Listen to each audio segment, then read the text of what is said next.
It is Thursday, January 12th, 2023. What's in the news? Joe Biden can't seem to remember where he put his classified documents.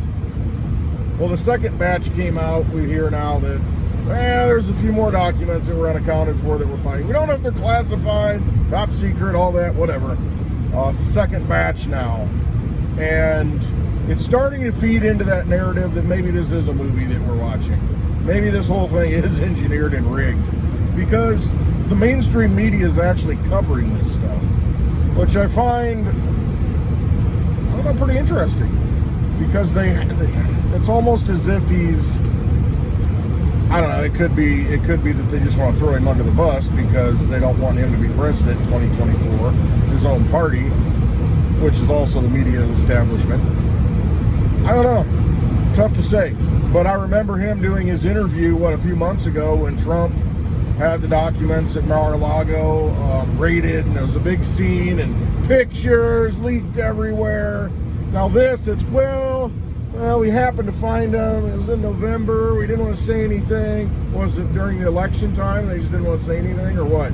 But the funny thing is, you've got Biden in an interview a few months back saying, how irresponsible, who could have done something like this, referring to Trump having documents at Mar-a-Lago. Now remember, Trump was president. He could declassify anything he wanted. Biden was vice president. He didn't have that power to declassify. So everything he had in his possession that was classified, that's a problem. People have gone to jail over stuff like this. So it's almost as if the whole Trump thing comes out for the media to make a big deal out of it, Biden to go on record and, give that stupid statement of how irresponsible, just to set up this whole thing to where, well, you said it was irresponsible. Everybody made a big deal out of it last time. We need to make a big deal out of it this time, right? So I don't know. Well, a lot of this stuff seems scripted to me, is all I'm saying. So I don't know if there truly is a narrative unfolding to where the American people have to wake up and just being told a story, watching a movie. We've heard that before. It's just a movie. Could be. I don't know. It could be. More so than ever, I've seen so many things coming out of the U.S. House of Representatives that are actually kind of looking like they're making some positive change for America. We'll see. We've got to keep an eye on it. A lot of that stuff, bills that they pass, still, they can't be enacted until the Senate and the President signs it. Senate passes it, the President signs it. Some things they can defund. The investigations, the committees, I think that's very important to have those things, to expose all the lies, to expose the deep state, to expose all these things that have been going on, and then we have to make a choice. Are we going to live in this tyranny, continue, knowing the truth, and just be a part of the corruption and feed the vampire casino, or are we going to say no? Enough is enough. We're not doing it anymore. And so that's a choice for us at that point. I want to see truth, though. Get the truth out. Let people decide for themselves. That's critical. I'm all for that. So if they can bring out the truth, that's a good deal. Squirrel. Lots of squirrels. The FAA thing with the computer system going down yesterday. Actually, it started on Tuesday, and then they started to reboot the system. Reboot. And Wednesday was still having problems, and apparently the backup system failed too. And then, and this is how they reported it on the Today Show today. And then it's just a coincidence, it's just very coincidental though, that Canada's same air operations warning system went out too yesterday. I mean, what are the odds of this stuff happening? Seems pretty coincidental. And I don't believe in coincidences. I think everything happens for a reason. And for that to happen, I don't know what's going on, but something's happening. But let's take it at just the face value of if you just had computer failures. Southwest had computer failures, airlines. You've got the FAA having computer failures now, and of course they're going to want more money. But if we're having these computer failures, it has to make you think, we're living in a digital world, and it shows how fragile it can be. Now, everything works, it's great, but when it doesn't work, it becomes a major problem. When you're trying to travel, you've got planes in the skies that don't necessarily know if a runway's open or not, or if there's a missile launch going on in a local military base that they happen to be flying by. That becomes problematic. And that's what happened when the system went down. Still have the old school way of communication, just back and forth on the radio, but I mean, if something's happening that you don't know about, I don't know, it could be very dangerous. But it does go to show that, again, the fragility of the system, it's all based on digital. And if a critical component goes down, look at what happens. I mean, all of air traffic can be disrupted. Planes get grounded. The ripple effect of that. And I don't know if that affects things like FedEx planes, delivery planes, that kind of thing. But it definitely affects people's lives. It's a major interruption. But then you think, well, how much of an interruption is it? Well, I can't go from point A to point B. I'm sitting in an airport I don't want to be sitting in. Yeah, that's an inconvenience, but it's not, life-threatening necessarily. It is if you're in the air, but it's just, once again, a little interesting that these computer systems failed. And so that's why it's so important to have a system of money that doesn't fail. See, all the talk about CBDCs, rolling these things out, we're going to roll them out. We're going to try to roll them out. Central bank digital currencies. Those things, it's all digital currency. It's dependent upon a system working. And if it's dependent upon a structure like a single bank, for instance, or just the Federal Reserve computer system, the central bank digital currency, say it's just their computer systems and it's not a decentralized blockchain, well, it's got points of failure. And if that's your only source of using money, that's a problem. The Visa network has an interruption. That's a problem. A lot of people are affected. Payment processor goes down. That's happened a few times in the last 6 months. My wife and sister-in-law went to a restaurant. Payment system was down. Couldn't take any credit card payments. Only cash. So they got their lunch free because they couldn't process the payment. Didn't have cash. What do you do? So if you're going to have a digital payment system, it can't fail. It just can't fail. You can't have something that happened, the FAA computers the other day. You can't have something like that happen because then what do? You're completely ushered into this casino, this digital casino, and then they turn the lights out. What do? You're in big trouble. So that's the kind of scenario you don't want to be in. That's why it's kind of nice to have cash. And if you're going full digital, though, and they say they're going to get rid of cash. They're going full digital. If you're going full digital, though, I would much rather place my confidence in, and you know what's coming, a network like Litecoin that's been running for 11 years, that has never gone down, never been interrupted, always processed transactions, has never failed to process 365 days a year, 366 days in a leap year. You can't shut it down.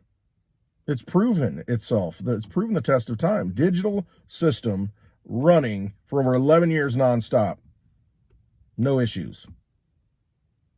Same could be said about Digibyte. Just 9 years. Just had a 9-year anniversary. 9 years nonstop. Bitcoin, I can't say that. It has not, since its inception, been running nonstop. It had to reset. Ethereum, you can't say that. It reversed the blockchain. I mean, they went in, and that's why you have Ethereum Classic. They, this DAO, took the money, and okay, let's just rewind. Let's just go before that happened. Let's fork off at a certain point. That's why you've got two blockchains now. You got Ethereum Classic, which said, no, screw it. You made a mistake. The blockchain's immutable. We're going on. And then you got Ethereum that said, no, we got to make this whole, make this right. And so they went back and forked off. So, I mean, can't say they've been uninterrupted since their inception. Litecoin, you can say that. Digibyte, you can say that. You've got a finite supply of Litecoin too. I mean, there's only so much to go around, so there's that built-in scarcity. I mean, that's why people like precious metals. There's a scarcity value to it. It's hard to get. There's a lot of work involved in pulling these metals out of the ground. There's a lot of labor, a lot of effort in doing that. And that's the same concept with coins like Litecoin, to where there's a labor component involved. You have to run hardware, you have to run equipment, you have to run energy. And so what that makes, and people say, well, why waste the energy? Because you can't replicate that production. Because once it's done, it's done. And you can't redo that work. I mean, you've mined out the coins and created 72 million Litecoin, I think it is right now. Only 84 million can be created total. Only 12 million to go, and it's going to take 100 years. Because Litecoin, the beauty of it, just like Bitcoin, the beauty of it is it has a halving built into it. So every time a block of transaction comes out, you know, new Litecoin is created and rewarded to that miner that put in the work, you know, the machine that put into the work. That halves this August. So it goes from 12.5 Litecoin per block of transactions every 2.5 minutes to 6.25. That's where Bitcoin's at now. Bitcoin will have, and I don't know, it's next year, soon, 2 years maybe. So you've got that situation to where you've got this scarce supply. It's predictable. You know exactly how much it is. It's based on math. You know what it's going to have. And that's why you see that you're going to see the Litecoin price in dollars go up between now and August, probably peak in June. That's my speculation. June 17th, $240. We'll see. I'm just a guy in a Digibug, 301,340 mile Digibug, 2000 Volkswagen Beetle. Talking. So take it for what it's worth. But you're going to see that, I think, you know, people look at it and say, well, it's already started. People are going to look at it and say, well, shoot, that is a scarce coin. I mean, there's going to be less of it, more valuable, you know, after that halving. So you've got a perfect form of digital money already, and you've got a cash component built into it. You've got Mimblewimble, which is MWeb, if you've seen that, and it's a privacy feature built into Litecoin. It's an opt-in feature. So you can check a box if you've downloaded the core Litecoin wallet and you've got it running on a computer right now. You can do this. They're rolling it out for mobile phones this year. That code will be implemented. So any of your, you know, mobile phone apps where you've got your coins, you'll be able to check a box and say, use Mimblewimble address. And what's that do? Mimblewimble is this side rail. There's the main Litecoin blockchain. Now you've got this side rail that runs along with it. And at any point, you can take your coins off the main blockchain that's publicly transparent. You can see it on Explorers, and you can take that off and throw it over here in the sidecar. Well, this has no lights, and it's running in stealth mode, and it's like running in darkness, and this is fully transparent with lights. This has no lights. It's in the dark, and you can't see it. It's like a highway. You know, you've got lights on this side, and then you've got none on this side, and there's all these black cars on this side. And, you know, you throw it in there and nobody knows. And you know, there could be 5 people sitting in the car, and inside this car, they're all transacting. Well, the public side doesn't know that. It just knows, hey, there's 5 people over here. I don't know what they're doing. You know, 5 people with X amount of Litecoins over here. I don't know what they're doing. I don't even think they know how many people are in there. They just know the total amount. So there's a total amount. All right, let's better analogy. You got a car going down the interstate right here, you know, it's on the light side, all the lights and everything, and then there's the dark lane over here, and they're simultaneously going like this. Well, there's $1 million of Litecoin in this car. Let's just say there's 1,000 Litecoin in this car, and they decide, you know what, throw it over into this car. Well, this car, you could be making all kinds of transactions in it with those 1,000 Litecoins between you 5 different people, and nobody knows who owns it. Nobody knows what transactions are going on over here. And then you decide down the road, oh, let's just take out 100 Litecoin. Well, who took it out? Who threw it out the window? We don't know. It just came out the window. Well, what was going on with it over there? We don't know. We just know it was in there. It got thrown out the window over to this new address. I don't know who owns it until they use it. So, I don't know. It's not a great analogy, but that's kind of what it is. I kind of slipped into Max Kaiser voice there a little bit.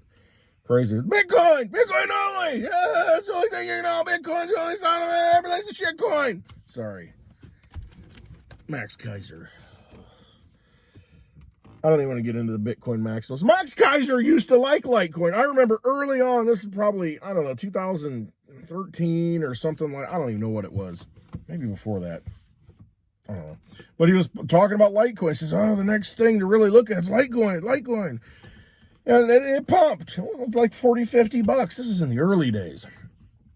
And now I don't even think he talks about it. It's just Bitcoin only, and he's ripping up dollar bills on the stage. I don't know. Whatever. Is what it is.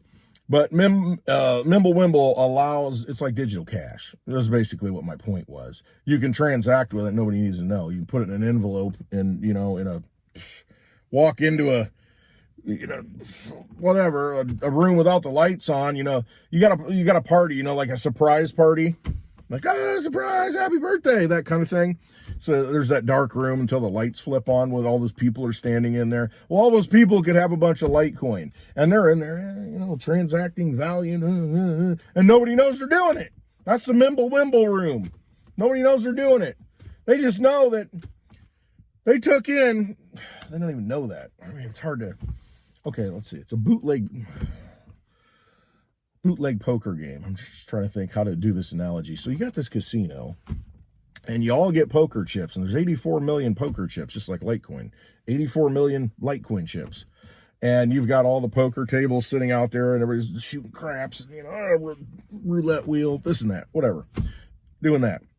And you can see what they're doing. You know what they've got. You see their stack of chips in front of them. And, okay, that's how many Litecoin that guy's got. The cameras are on you. All right, but then you've got the Mimblewimble room. It's like let's go into the Mimblewimble room tonight, honey. Get your best dress on. No, the Mimblewimble room it's all dark.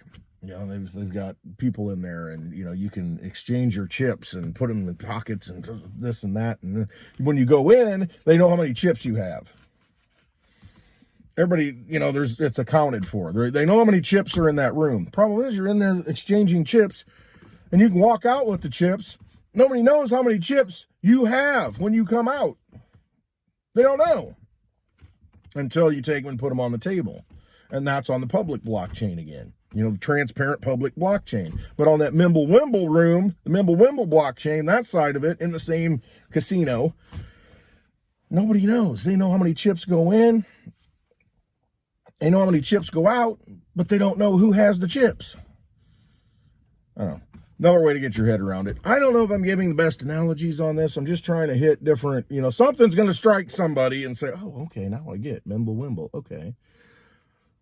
It's like a motorcycle with a sidecar that's invisible.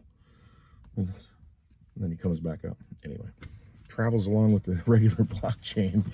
Okay, so sound money for the digital age. That's basically what Litecoin is. It allows you to use it like cash, to where nobody needs to know how much you're paying somebody. It's yours. You have ownership of it. It's not a CBDC, a central bank digital currency, where they're going to lock you down and try and force you into it, and it's going to fail, has to fail. We have to make it fail because it's a failure. It's a failed premise. It just is. It won't work. I mean, it's just total tyranny. And then it's not gonna work because we'll have a glitch, just like this FAA thing. Well, I can't get my money today. Well, I need to go get $10 eggs. And I can't do it. Can I pay with cash? Nope, it's illegal. It's bootleg money. You can't take cash. Only CBDC's allowed here. We're an authorized, CBDC. Wear your mask. Get your card out. And, come to the authorized CBDC shop, sanctioned by government. You don't want to go down that road because they can control everything. They can turn it on and off. They can control how much you buy. I mean, it's just a horror show. It's the worst case scenario. It's like Black Mirror, Twilight Zone, all these, futuristic shows combined to where it's just hell on earth is what it comes down to. Because you're not going to be able to spend your energy. They're going to take it from you. So they're essentially stealing your soul, and you're living in hell. You don't want that. You think they have control of your money now? They do, because they inflate the crap out of it. I mean, that's why you've got all these high prices on stuff. That's why eggs are $7, $8, $9, $10 a dozen. Today they were just saying on the news, I think it was $7 or $8. Why are these eggs in California costing $7? And I'm just, I mean, all this inflation's been sloshing around, going in all kinds of different things with lumber and then fuel and, and then all, I mean, just everything. Eggs, food, steaks, everything you're eating, everything you need. So that's what they do to the money supply. They just keep creating poker chips, creating poker chips, creating poker chips. Pretty soon there's so many poker chips, it's like, well, here, I'll give you a whole pile for a dozen eggs. I don't know, I got all these chips, and I don't know what to do with all of them. It's just not a good situation, but that's what unsound money creates, and you don't want a system where the monetary system's already unsound, but you base it on a technology that can break, that can have flaws, that can go down and not work. I mean, what is this central bank digital currency going to be? And like I said, it's probably not running on blockchain. That's the beautiful thing about Litecoin. There are hundreds, thousands of computers running that Litecoin code, supporting that network, and that's what happens. I mean, Digibyte, same way. You got all these computers running, validating transactions, keeping store of the blockchain records. It's just all supporting the network. I'm getting my terminology wrong, but it's that computing power is supporting that network that runs outside of government, that runs outside of any central bank, that is an independent, decentralized network that we choose to give value to. And that's what it is. So it's sound money for the digital age. It's something we choose to give energy to, we choose to give power to. It works for us. What more do you want? It's the future. All right. Done with the rant. Been 20 minutes. Bored y'all to sleep. Hope you have a wonderful day. It's Thursday. Tomorrow's Friday the 13th.